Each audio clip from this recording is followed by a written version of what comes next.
a lot of people don't learn from their mistakes. Like, it's really easy to blame Mark Zuckerberg or someone that has nothing to do with your content.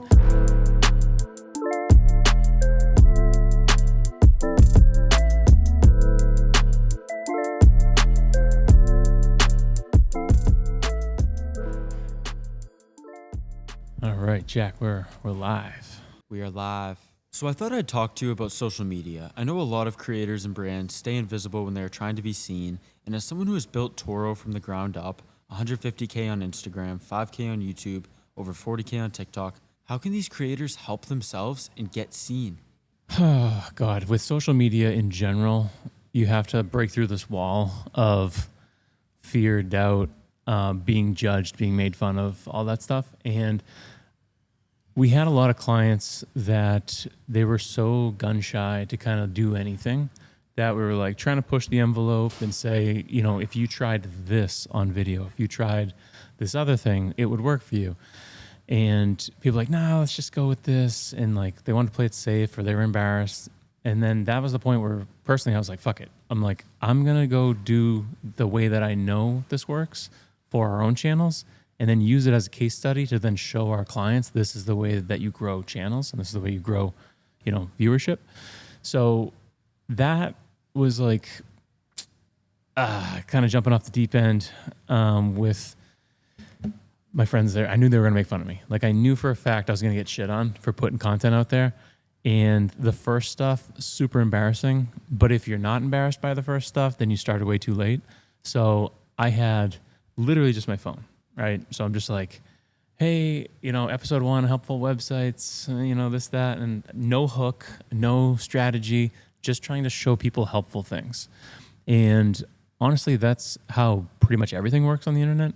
If you show helpful things, interesting things, really good entertainment, or just answer a bunch of questions that people have, that type of content moves.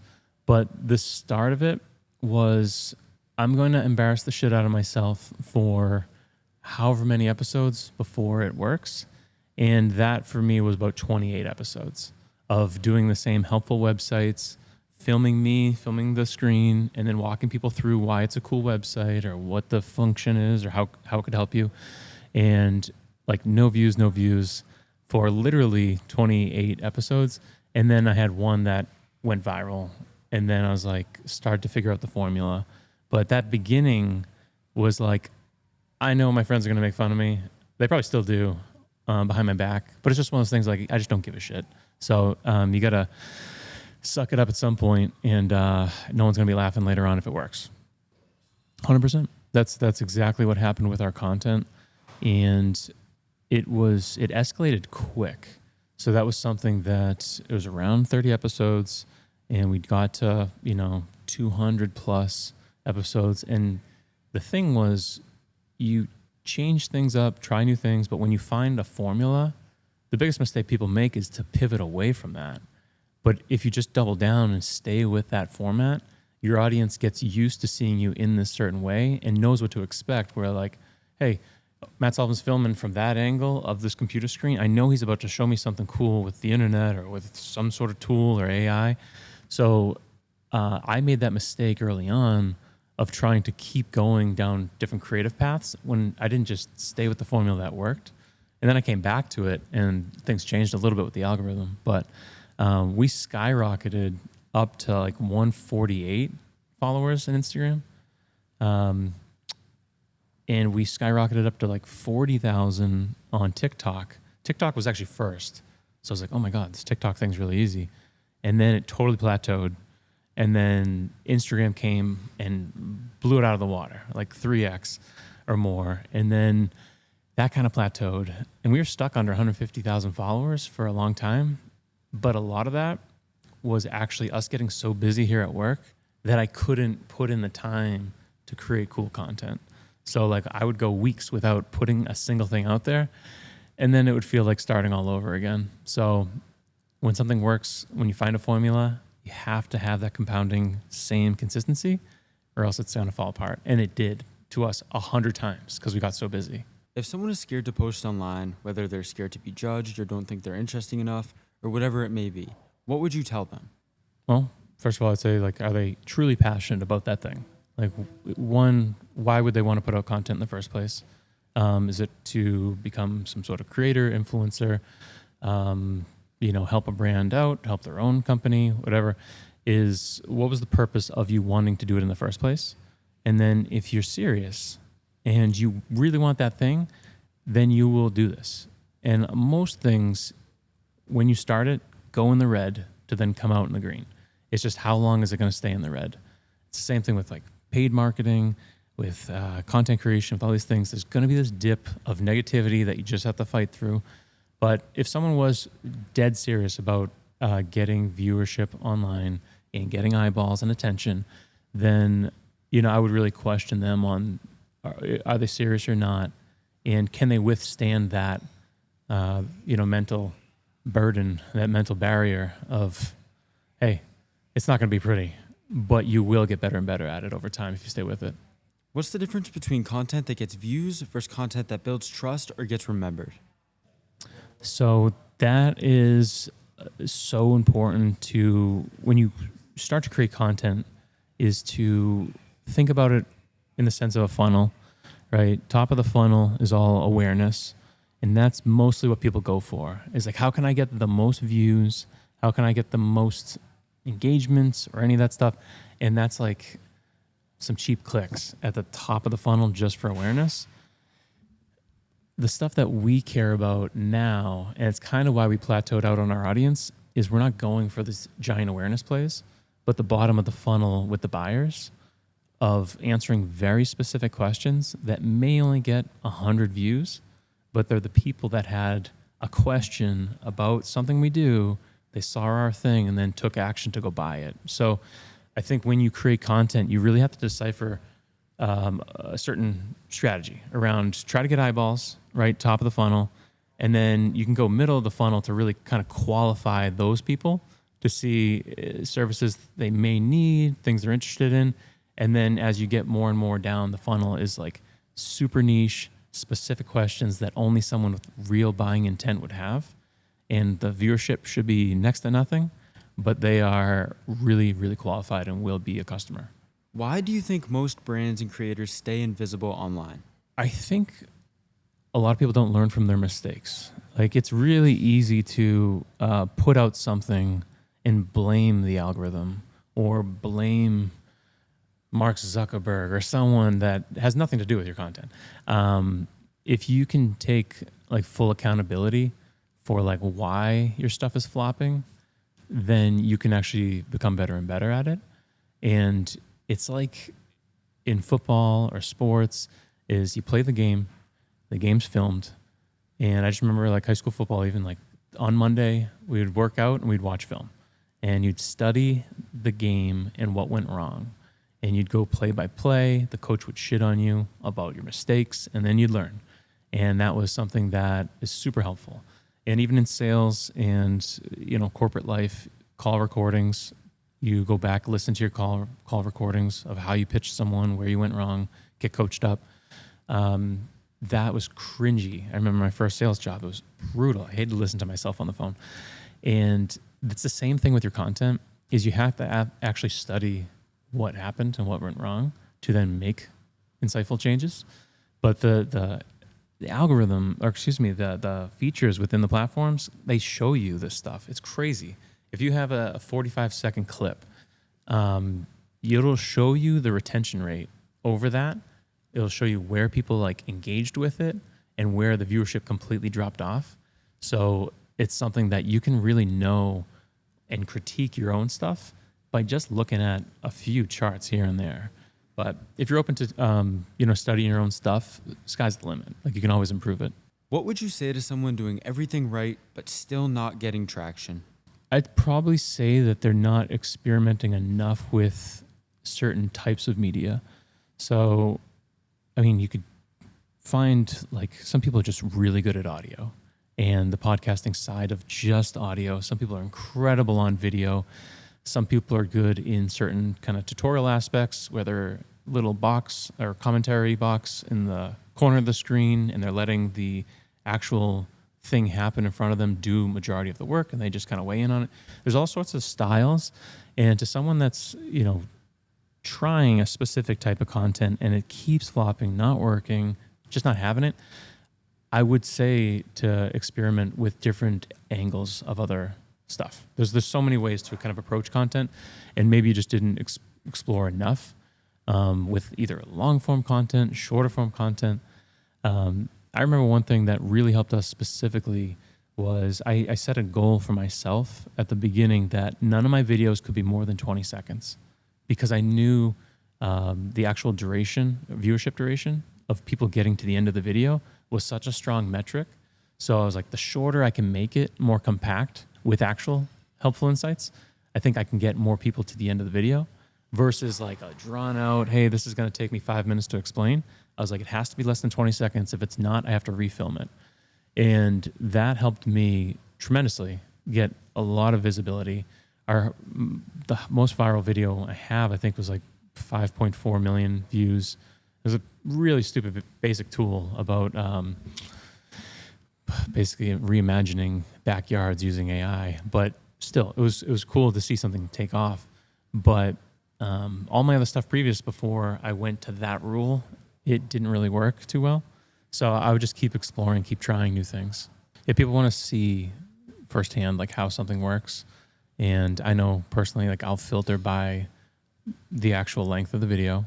If it's a tutorial, hypothetically, like I wanted to know how to make a carousel on LinkedIn using Canva, and like I YouTube it, and then there's 20 people all showing me the tutorial, but one of them's 12 minutes and one of them's 2. I'm going to go to the 2-minute one, just because if I can learn it in 2 minutes and then apply it with all that extra time, I can go do other things faster. So there is something to that. But honestly, there's a world where long form content is incredible for the people that truly love something. So like I can listen to like an hour-long podcast about something that I like really, really love, because it'll keep my attention because I'm so passionate about it. But when I just need something quick, I go site duration, or not site duration, but like video duration, and go short. Do you think short form content gets people in the door to watch a certain creator's long form content? Yes, definitely. This goes back to the kind of like funnel mentality of like really, really top of the funnel stuff. Awareness is typically short preview kind of trailers of a full length episode of a podcast. And people typically do podcasts in long form just to get the short form content. But if you can grab, an hour long podcast and grab like 10 clips from it, or even 2 clips from it, and they get you that top of the funnel of awareness, you can absolutely refine and kind of critique that bottom of the funnel stuff from there. What's something that everybody does that makes them blend in rather than stand out? It makes them blend in, like basically become invisible on it. I'm shocked by it, but so many people don't capitalize on the hook at the beginning. And that's the most important part, is that they take that time, right? I'm scrolling, I land on your video, and then you waste those first 3 seconds on kind of this boring introduction of, hey, I'm Matt Sullivan, and work at this company, and people are gone. See you later.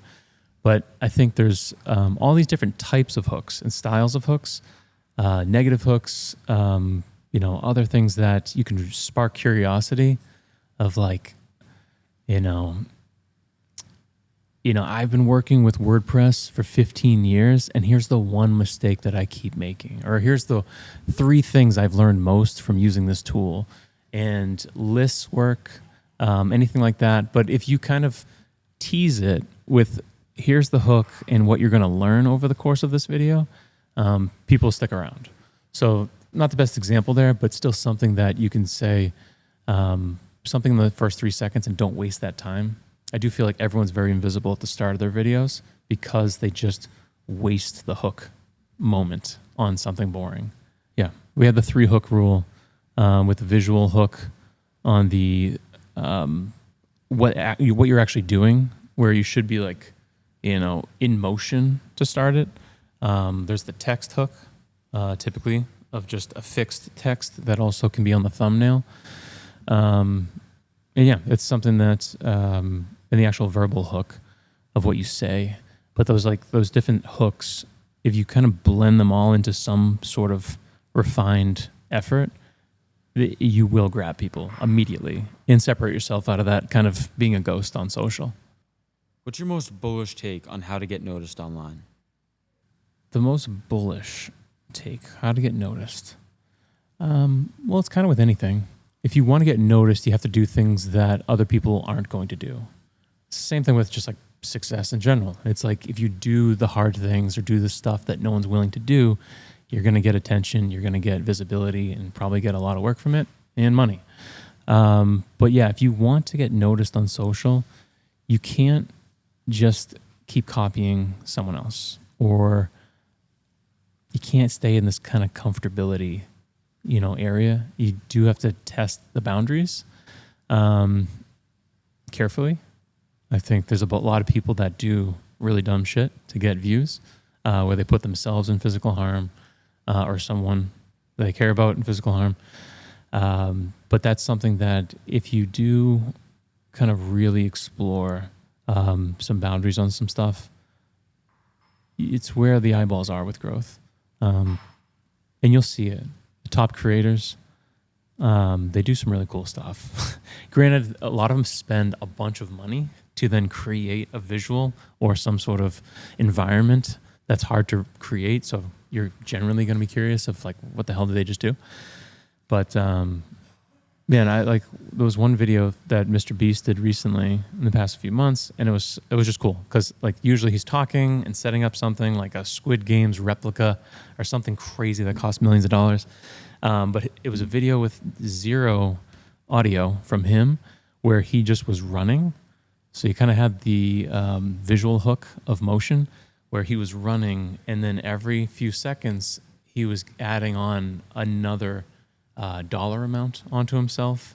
And you don't need to do it with dollars. Like people do this with like holding gallons of water or weight in general, but they start with like running with 1 pound and then running with 10 pounds and then 50 and then 100. And you just see the spliced effort of someone falling apart.